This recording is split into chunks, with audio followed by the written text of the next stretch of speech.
శ్రీ ప్రసాదరావు గారికి ఈనాడు 3వ శాసనసభ స్పీకర్గా బాధ్యతలు చేపట్టిన మీకు నా తరపున మా భారత కమ్యూనిస్ట్ పార్టీ తరపున హృదయపూర్వక శుభాకాంక్షలు. అధ్యక్ష, మీకు తెలుసు, ఇక్కడ సభ్యులందరికీ కూడా తెలుసు, రాజకీయాలంటే ఒక పవిత్రమైనటువంటి వ్యాపకం. అది శాసనసభ దేవాలయం లాంటిది. బయట ఎన్నున్నా దేవాలయంలో ప్రవేశించేటప్పుడు చెప్పులు బయట వదిలి ఎలా లోపలికి వెళ్తామో, శాసనసభలోకి ప్రవేశించేటప్పుడు విడివిడి ఆలోచనలు, వేరువేరు ఆలోచనలు ఉన్న వాటన్నిటినీ బయట వదిలేసి ప్రజలకు సంబంధించి ప్రజాస్వామ్య పరిపుష్టి కొరకు అందరం లోపలికి రావాలి. ఆ క్రమంలోనే మనకు తెలుసు, ఇప్పుడు మీరు రాజ్యాంగబద్ధంగా స్పీకర్గా ఎంపికయ్యారు. రాజ్యాంగం అందులో స్పష్టంగా రాయబడింది.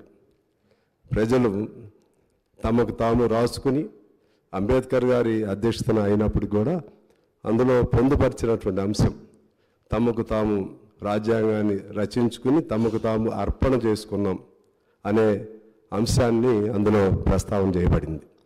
అలాగే ప్రజాస్వామ్యానికి అబ్రహాం లింకన్ గారు by the people, for the people, of the people అంటే మొత్తంగా చూస్తే ప్రజలు కేంద్ర బిందువుగా ఉంటారు.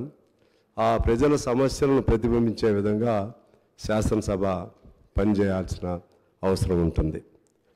ఆ క్రమంలో మీకు ముందు అనేక మంది ఈ ఆంధ్రప్రదేశ్ శాసనసభ, ఆంధ్రప్రదేశ్ రాష్ట్రం, ఉమ్మడి రాష్ట్రం ఏర్పాటైన దగ్గర నుంచి చాలా గొప్ప వారు శాసనసభ స్పీకర్లుగా పనిచేశారు.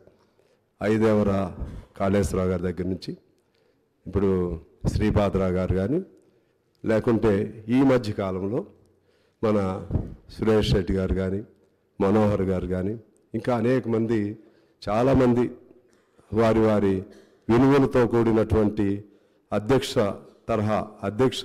శాసనసభ అధ్యక్షులుగా వారి వారి విలువల్ని ఇక్కడ పోగు చేసి తద్వారా ఈ శాసనసభ నిర్వహణకు ఒక అందం, రూపం కల్పించారు.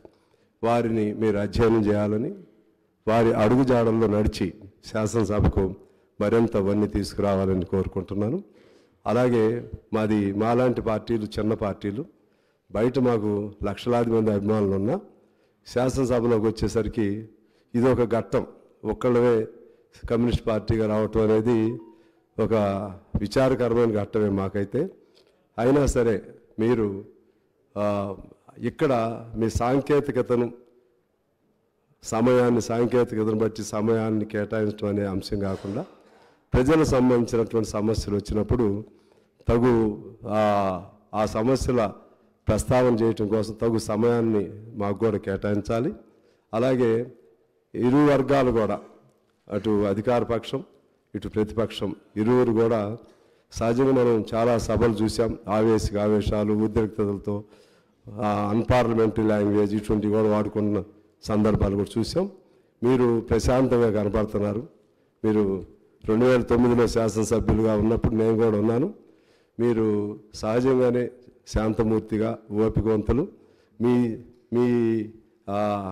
మీరు మీ ముఖ కవళికల ద్వారానే, మీ కను సైగల ద్వారానే అందరూ కూడా ఆవేశాలు కూడా సద్దుమణుగుతాయని ఆశిస్తూ, ఆ విధంగా ఒక పరిపూర్ణమైనటువంటి స్పీకర్గా గొప్ప పేరు ప్రఖ్యాతలు మీరు పొందాలని కోరుకుంటూ, ఆశిస్తూ, అభిలషిస్తూ మీకు మనస్ఫూర్తిగా అభినందనలు తెలియజేస్తా ఉన్నాను.